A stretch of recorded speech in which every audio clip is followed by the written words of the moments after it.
Hello dear tea friends from around the world, and welcome to a new class with me, Stéphane Herler, the founder of the Tea Masters blog and the tea-masters.com tea boutique, an online tea boutique, and check it out this week especially. I have lots of new teas, and that's why this week's class is going to focus on the spring teas that are starting to arrive, to be harvested, and that are now slowly starting to also make their appearance on my website. I have added lots of new teas this week, and actually even one older tea that I've found, and that's quite interesting.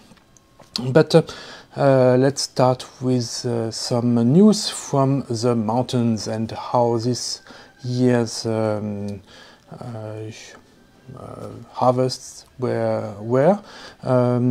So in late March, beginning of April, I was telling you that in the north of Taiwan, the green tea season had a late start because it was cold quite longer than usual in northern Taiwan. So my green tea from Sancha, the Bilochun, he was harvested much later than usual, and so we could be a bit anxious about the late start for the other teas.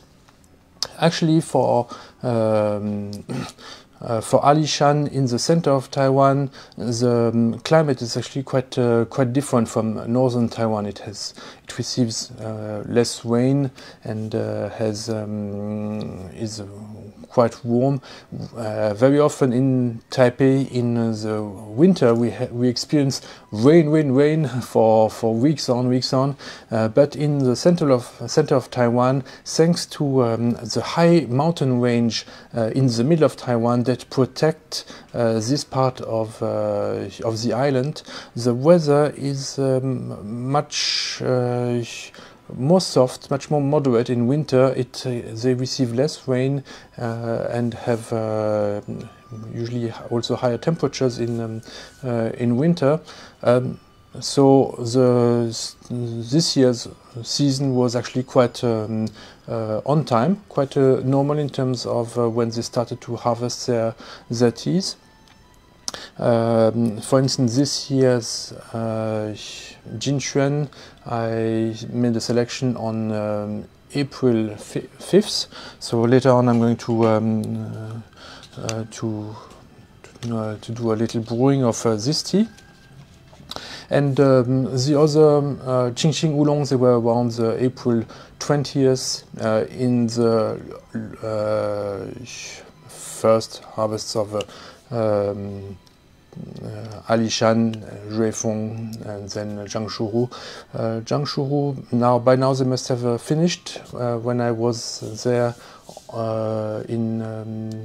on Wednesday, they were about to finish.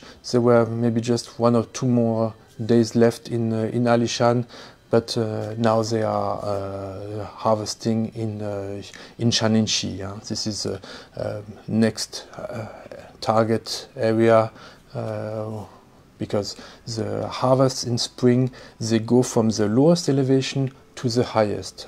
That's always like this, because this is where the temperatures become higher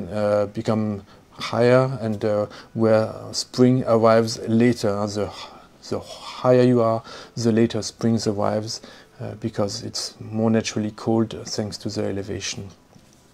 So by now the spring harvests are done in Alishan.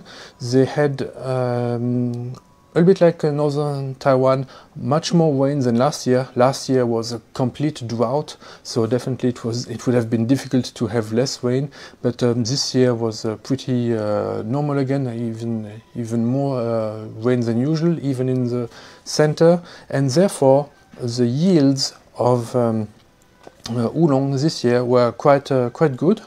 So the farmers were satisfied. They are also quite tired because manpower continues to be a problem.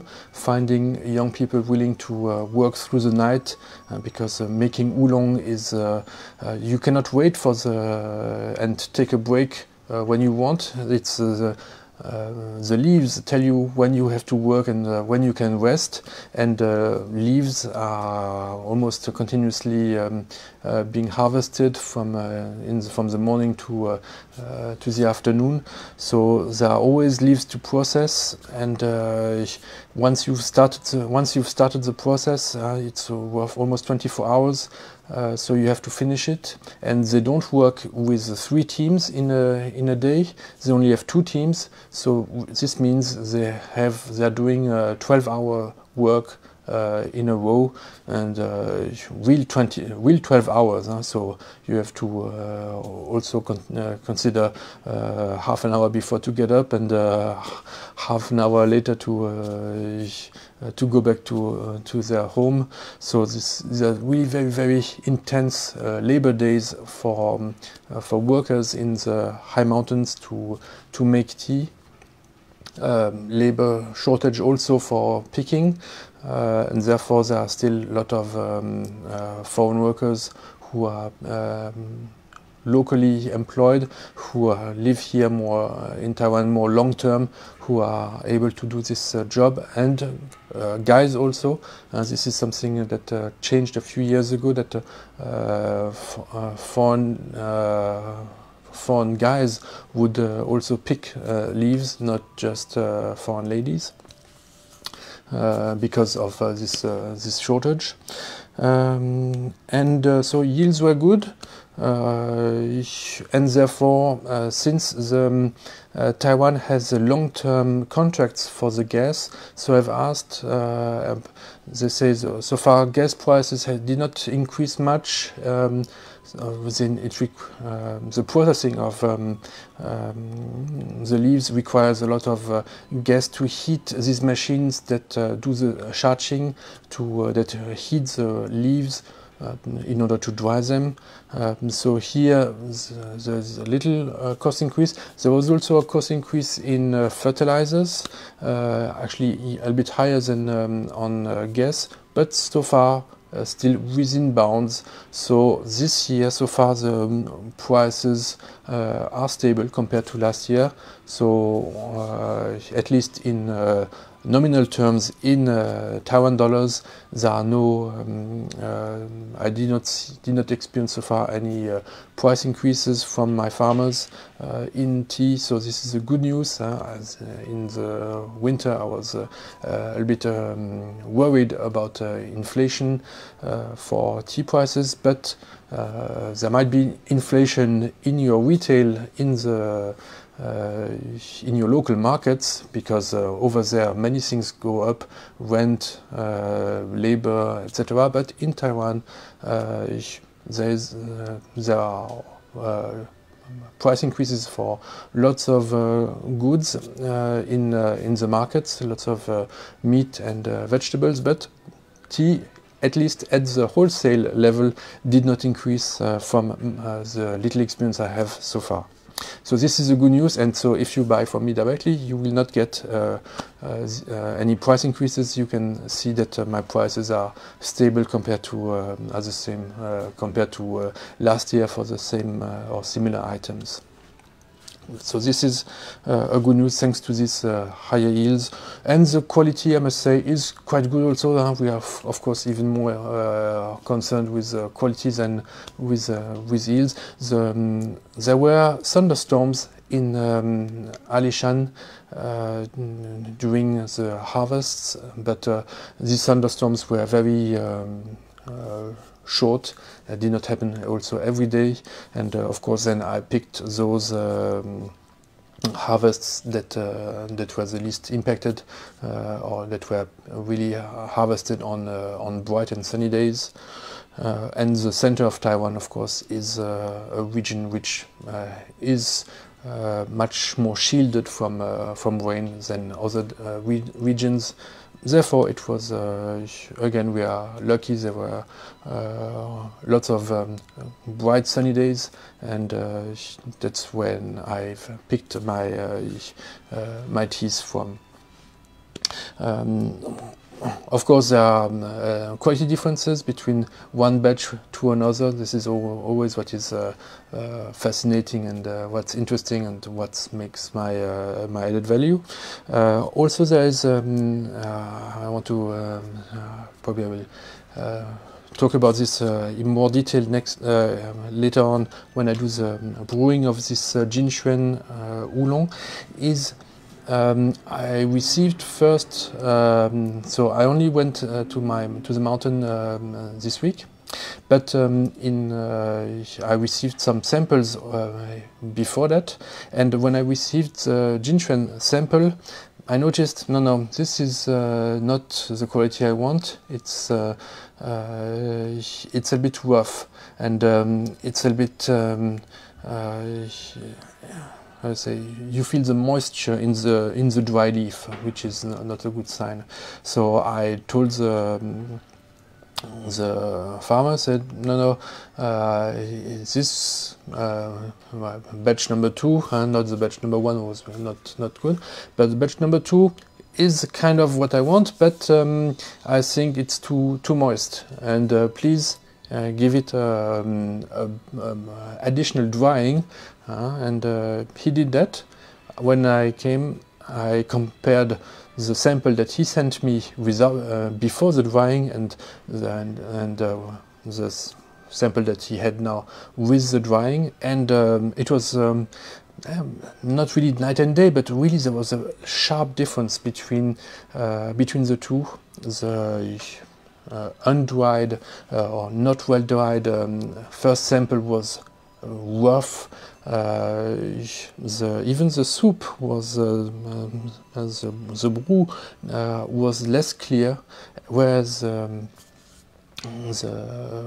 Jinshuan with the proper additional drying that I requested, this one was it felt much more refined. It felt much more smooth and sweet on the palate, and even from the clarity you could see through it, and it was much shinier than the other one. And the only thing that changed was the drying. It was still the same tea from the same day.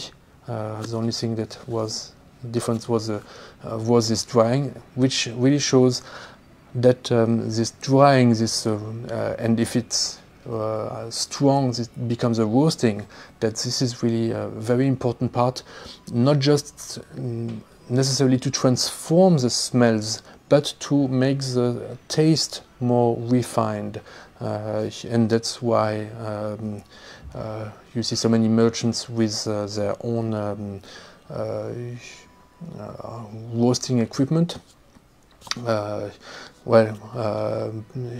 Because then they are able to transform the tea even further when they get it from the mountains, from the farmers. But really, it's really interesting to pay attention to this point, that the tea be well dried. Sometimes quality is really important at this level. Okay, I think let's have a look at these leaves, and then I can talk more in detail about it. So the reason I want to start with this Jinshuan is because it's, for me, one of the nicer quality leaves. For me, I often say quality starts here. Quality starts when the leaves are picked by hand, when they are grown in, especially in Taiwan, when they are grown in the mountains, and when they are picked then even in spring. Now Jinshuan Taiwan tea number 12 is a creation by Dr. Wu Zhenduo from the 80s. He named it after his mother or grandmother, I think grandmother. Yeah? And It's a leaf that is larger in size, therefore it has a better yield than the Qingxing Oolong, and this helps to lower than the price and the cost for the for consumers. And it's really a good place to start to drink Oolong, because it's a tea that is very fragrant and does not have much bitterness in the taste. So even if you forget it, even if you don't brew it very well, this is not a tea that is going to feel unpleasant in your mouth. The only problem that you might have is that you make it too weak, but it's very difficult to make it too strong. If you follow, especially if you follow the normal quantity leaf to water ratio, this is not going to happen. So it's a very pleasant tea that you can also give to friends to get them hooked on tea, let them discover what Taiwan oolongs are about. The leaves unfold when they start like a little pellet, like this, and then later they become so much larger. This is always a fascinating transformation that we like to see. Up now, let's preheat the Gaiwan.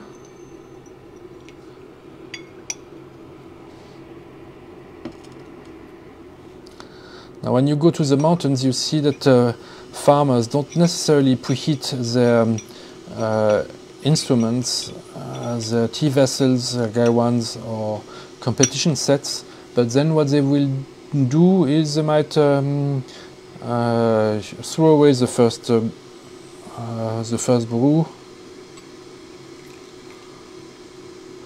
and this is for them a way to preheat the gaiwan. Or they might simply test the leaves in a bowl. This makes it even easier in terms of brewing. And so, since these leaves are compressed, we are going to make them dense.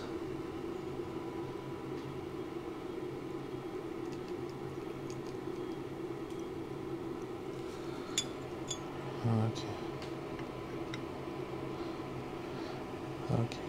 Now, while I'm waiting for the leaves to open up, I remind you to give me a thumbs up if you like these videos. I forgot to remind you in the last videos, and therefore there were fewer views. Also last week maybe was very literature-oriented, maybe a bit less directly tea-oriented. Therefore there were also a fewer views. So please do this to help the good words of tea be promoted on the internet. And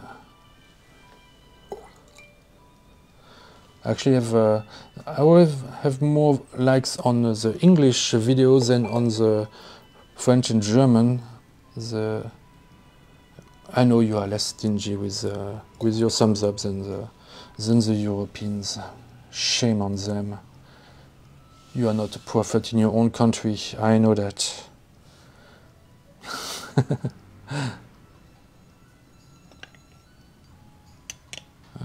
Almost.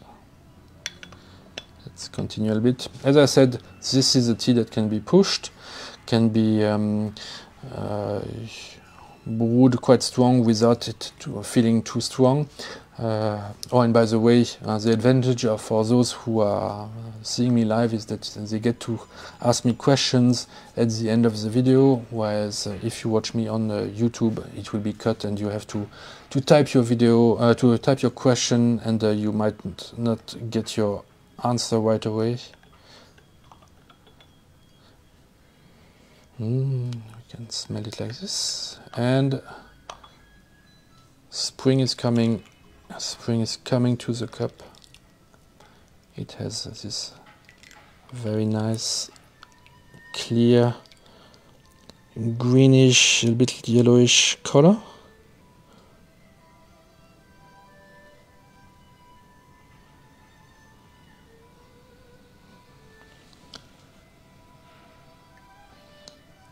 Okay, if you wonder where do I get this wonderful chabu, it would be on my website, but this one is not there yet, but I found it so fresh in its colors that I wanted to use it right away before I put it on my website. So if you cannot wait, send me an email. As I said, the color is really very transparent.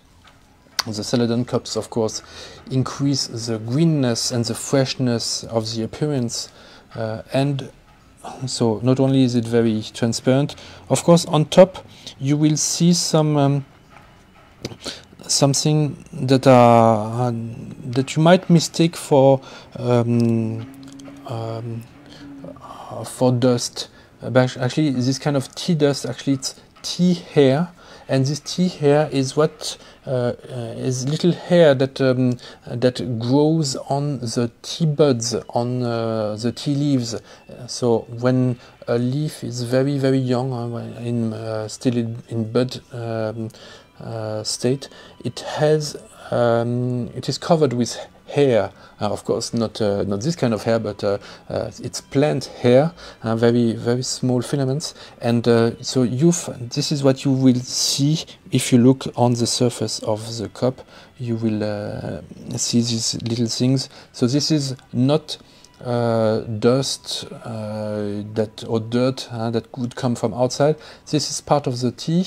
It's completely natural. It's completely drinkable. And it's actually a good sign that there were lots of buds present during this harvest. Of course, the smells are very fresh and more flowery. Always very difficult to describe these very delicate fragrances. But I encourage you to try to find your own words, maybe in your imagination, what this will recall you. Maybe you will find Madeleine in it. Hint to my previous tea class last week.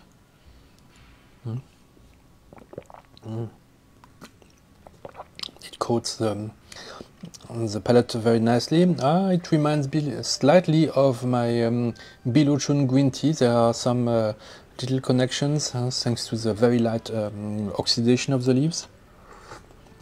Also, and a sweeter taste, very pleasant, very thirst quenching. So this is a very nice tea for now, the warmer seasons that are going to start. And very affordable. So and if you want it even more affordable, there is last year's version that is now on sale, because the newest version has arrived. But last year's version is almost just as fresh, since it's stored in my apartment, which is well air conditioned, and it is vacuum sealed, so it is the freshness is very well protected. Okay, I think, and let's have a look at the leaves also. You see, I did not use too many leaves. Already got a very pleasant brew out of it. The leaves are mostly green, quite large. Here we have one. You can see it's quite large and a bit torn. This one also has some oxidation level on the side of the leaf. So it's